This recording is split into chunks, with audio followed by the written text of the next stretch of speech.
Hola chicos y chicas de toda Bolivia, bienvenidos a una nueva clase de matemáticas. Yo soy Raquel Imachi y formo parte de la Liga STEAM y el día de hoy seré su profesora. Hoy estaremos viendo un nuevo tema que se titula trigonometría plana. Así que todos vayan por sus materiales para poder comenzar con la clase, que hoy realizaremos muchos ejercicios.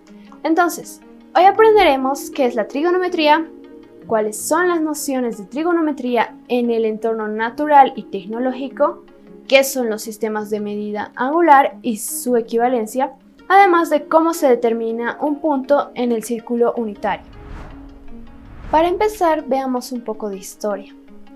Hace 4000 años, en lo que es la región de Babilonia y Egipto, se determinaron las medidas de los ángulos y de la longitud de un triángulo rectángulo.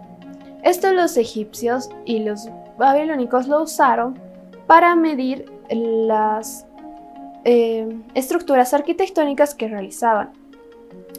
Los egipcios determinaron lo que viene siendo los grados, minutos y segundos como medición de los ángulos.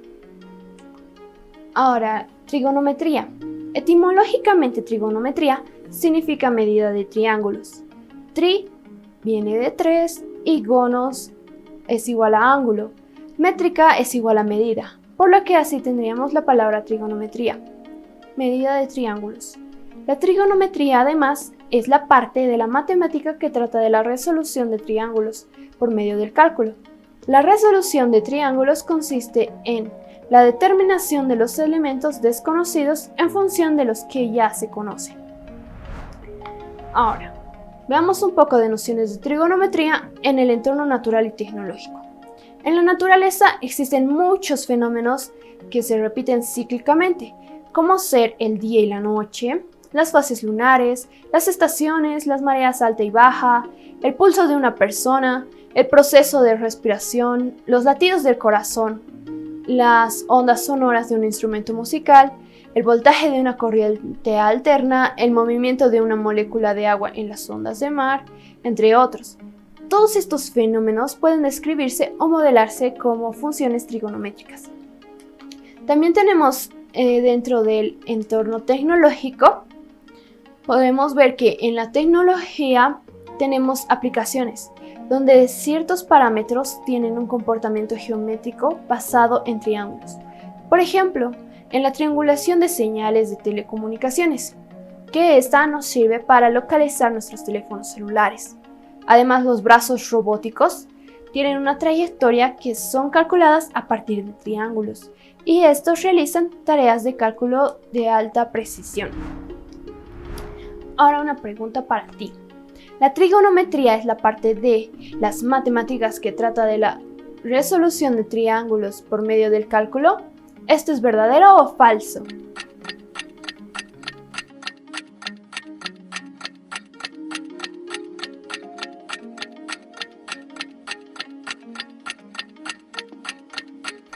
Este es un concepto verdadero, ya que las matemáticas sí tratan de la resolución de los triángulos por medio de cálculos. Ahora pasemos con el sistema de medida angular. Se entiende por sistemas de medición angular a la clase de mediciones sobre un arco de una circunferencia en un plano. Existen 3 sistemas de medidas que nosotros estudiaremos, las cuales son primeramente el sistema sexagesimal, luego el sistema centesimal y también existe el sistema radial. Entonces, pasemos con el sistema sexagesimal. En el sistema sexagesimal, este es el resultado de dividir una circunferencia en 360 partes iguales. Así, un ángulo llano llega a medir 180 y un ángulo recto es igual a 90 grados. Su unidad de medida es el grado, que es un símbolo de un redondito en la parte superior del número. Esto vendría siendo el grado sexagesimal. Un grado es igual a una vuelta sobre 360 y una vuelta es igual a 360 grados. Pasemos al sistema centesimal. El sistema centesimal es el resultado de dividir una circunferencia en 400 partes iguales. Así, un ángulo llano es igual a 200 grados y un ángulo recto es igual a 100 grados. Su unidad de medida es el grado, que se representa con una G por encima del número, y este es un grado centesimal. Ahora, un grado es igual a una vuelta sobre 400, por lo que una vuelta es igual a 400 grados centesimales. Pasemos ahora con el sistema radial. El sistema radial tiene como unidad la medida de radián, que se simboliza con rad. Esta es la medida de ángulo central que subtiende un arco de longitud equivalente al radio de la circunferencia respectiva. Un ángulo llano en este sistema llega a tener pi radianes y un ángulo recto es igual a pi medios radián.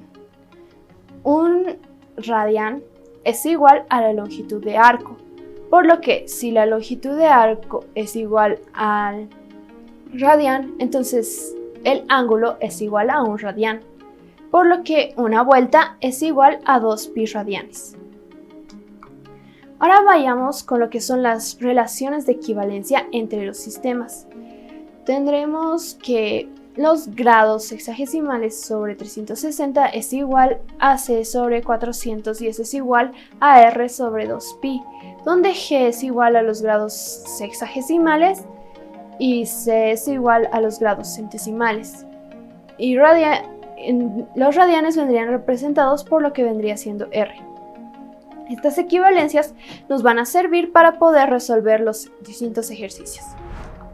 Pasemos con otro ejemplo. En este nos dice realizar la conversión de 2 pi tercios en radianes a grados en el sistema sexagesimal. De igual forma nos dan las figuras correspondientes a cada uno de los sistemas. Y tendríamos que aplicar las equivalencias que habíamos visto previamente. Tenemos que R es igual a 2pi sobre 3 radianes. Y lo que nos corresponde hallar a nosotros es el valor de G. Por lo que aplicando las equivalencias tendríamos G sobre 360 y eso es igual a 2pi tercios sobre 2pi. Si nosotros de esa expresión simplificamos los 2pi, tendríamos, y además despejamos G, nos quedaría 360 sobre 3. Realizamos esa división y nos queda que G es igual a 120, por lo que 2pi tercios en radianes es equivalente a 120 grados en el sistema sexagesimal. Ahora pasemos con un ejemplo más. Nos dice calcular la suma de 80 grados y 120 grados en centesimales. Expresar este resultado en radianes. Y nos dan las circunferencias distintas que se van en cada sistema. Por lo que en esta ocasión tenemos dos datos. G es igual a 80 grados y C es igual a 120 grados centesimales. Lo que nos piden hallar es la suma, por lo que primero nosotros podemos convertir ambos a radianes y así realizar la suma. Y tendríamos lo siguiente. Aplicando lo que vendría siendo las equivalencias, nos diría que 80 sobre 360 es igual al primer valor de radianes que nosotros necesitamos sobre 2pi. Entonces, R sub 1 es igual a 2pi por 80 sobre 360. Tendríamos que R sub 1 es igual a 4pi sobre 9. Para el segundo valor de 120 grados centesimales tendríamos que C sobre 400 es igual a R sobre 2pi. Reemplazando tendríamos 120 sobre 400 y eso es igual a R sub 2 sobre 2pi. Si nosotros despejamos de ahí R sub 2, eso nos da un resultado de 2pi por 120 sobre 400. Entonces decimos que el valor de R sub 2 es igual a 3pi sobre 5. Ahora nos pedían hallar la suma, por lo que nosotros procedemos a sumar R sub 1 más R sub 2, que nos daría 4pi sobre 9 más 3pi sobre 5, y eso nos da un resultado de 47pi sobre 45. Ahora pasemos con una pregunta. El sistema sexagesimal es el resultado de, inciso A, dividir una circunferencia en 400 partes iguales, inciso B, dividir una circunferencia en 600 partes iguales, o inciso C, dividir una circunferencia en 360 partes iguales.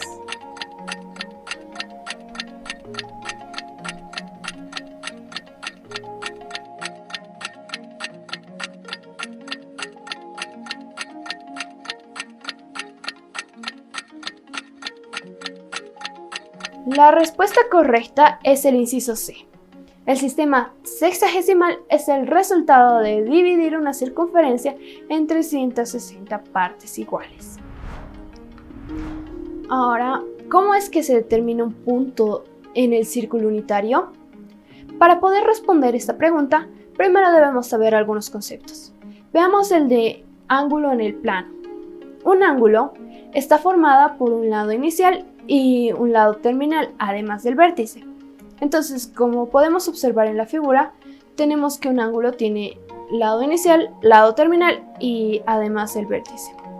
Ahora, en el sistema de coordenadas cartesianas, se dice que un ángulo está en la posición estándar si este tiene el vértice en el origen. El lado inicial está en el plano positivo del eje X.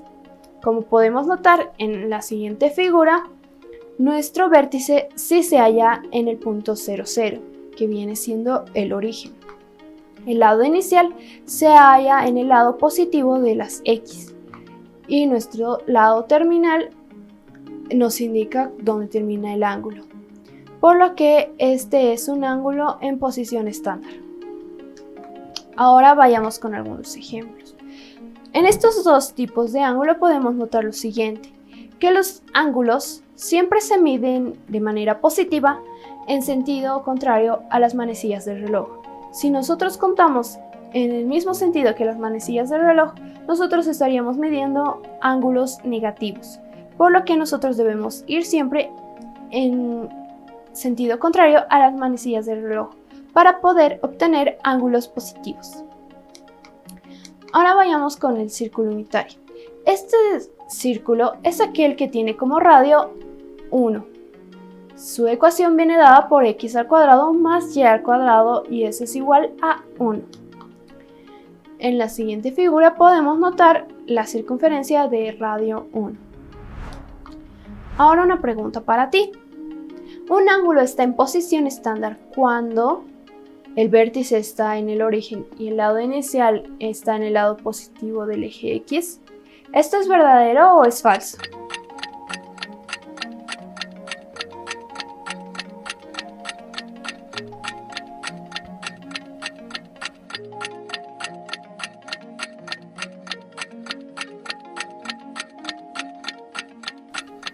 Esta afirmación es verdadera, porque cuando un ángulo está en la posición estándar, su vértice tiene que estar en el origen y además el lado inicial debe estar en el lado positivo de las X. Ahora vayamos con la determinación de puntos en el círculo unitario. Si localizamos la intersección entre un lado terminal y el círculo unitario, obtenemos lo que viene siendo el punto P de X, Y, que es el denominado punto terminal. Si variamos el ángulo entre el lado inicial y el lado terminal dentro de la circunferencia, obtenemos diferentes puntos, de los cuales podremos evaluar mediante geometría. Ahora bien, si tenemos el ángulo de alfa que es igual a 90 grados, entonces podemos localizar el punto terminal P, que viene siendo 0,1, por la simple visualización en la representación gráfica. Como tenemos ahí, para nosotros es muy simple porque simplemente se trata de un ángulo recto. Ahora, si tenemos un ángulo alfa que es igual a 60 grados, ahora analizamos el punto terminal mediante lo que son las relaciones geométricas. Como podemos ver en la gráfica, cuando formamos un ángulo alfa de 60 grados, ya no es tan fácil para nosotros decir cuánto vale, por lo que nosotros necesariamente tenemos que aplicar lo que son relaciones trigonométricas. Y aquí, en esta figura en específico, podemos notar lo siguiente, que nosotros estamos hablando de un triángulo isósceles, ya que obtenemos un triángulo equilátero reflejando el triángulo sobre uno de sus lados. En la figura teníamos la parte izquierda de lo que viene siendo el triángulo. Si nosotros trazamos líneas imaginariamente, podríamos completarlo a un triángulo equilátero. Y un triángulo equilátero es aquel que tiene todos sus lados iguales. Y sus ángulos, por ende, son también iguales. Entonces, si dividimos la base del triángulo, obtenemos lo que viene siendo la componente x, y ese es igual a un medio. Para obtener la componente y, utilizamos el teorema de Pitágoras. Podemos notar ahí gráficamente a lo que nos referimos. Entonces, teniendo la siguiente figura, nosotros aplicamos el teorema de Pitágoras, que nos dice que la suma de los catetos es igual a la hipotenusa. Entonces tendríamos 1 al cuadrado más un medio al cuadrado, y eso es igual a y al cuadrado. Lo que nosotros buscamos es el valor de y, por lo que despejamos y. Y nos daría que eso es igual a raíz de 1 más un cuarto, y eso es igual a raíz de 3 sobre 2. Por lo que el valor de y es igual a raíz de 3 sobre 2. Entonces, el punto terminal P es igual a 1 medio, raíz de 3 sobre 2. Pasemos con otro ejemplo. Si tenemos un ángulo alfa que vale 120, entonces analizamos el punto terminal mediante las relaciones geométricas. Y podemos notar lo siguiente, que tiene su equivalente en el otro lado y ambos lados son simétricos. Como habíamos visto previamente, el ángulo de 60 a la derecha viene dado por el positivo. Y si contamos al otro lado, yendo en sentido de las manecillas del reloj, tendríamos menos 60. Por lo que nosotros podemos notar que ambas son simétricas. Entonces decimos que el punto terminal P es igual a menos un medio, raíz de 3 sobre 2.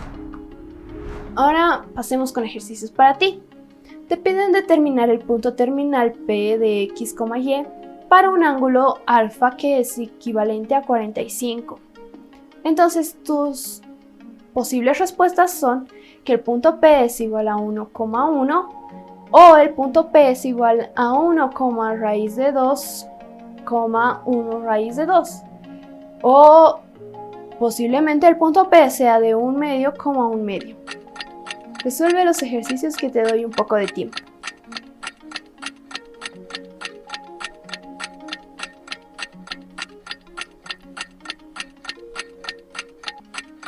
Veamos cómo se resolvía el siguiente ejercicio.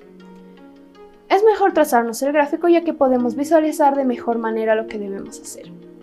Como tenemos trazado el gráfico, obtenemos la siguiente gráfica y nos da un triángulo isósceles, el cual tiene 45 grados. Entonces, nosotros, como decimos que es un triángulo isósceles, su hipotenusa es igual a 1 y los catetos son iguales, por lo que aplicando el teorema de Pitágoras podríamos obtener el valor de a. Y nos dice que a al cuadrado más a al cuadrado es igual a 1 al cuadrado, pero 1 al cuadrado es igual a 1. Por lo que simplemente aquí sumamos los términos semejantes y tendríamos 2 por a al cuadrado y eso es igual a 1. Despejando a al cuadrado tendríamos que es igual a 1 medio. Si nosotros le sacamos raíz a ambos lados de la ecuación, tendríamos que el valor de a es igual a 1 sobre raíz de 2. Por lo que nuestro punto terminal es igual a 1 sobre raíz de 2, 1 sobre raíz de 2. Muy bien, llegamos al final de la clase. Ahora repasemos lo que aprendimos hoy. Hoy vimos qué es la trigonometría, además de cuáles son las nociones de trigonometría en el entorno natural y tecnológico, qué son los sistemas de medida angular y sus equivalencias, además de cómo se determina un punto en el círculo unitario. Espero que se haya comprendido y nos vemos la próxima clase.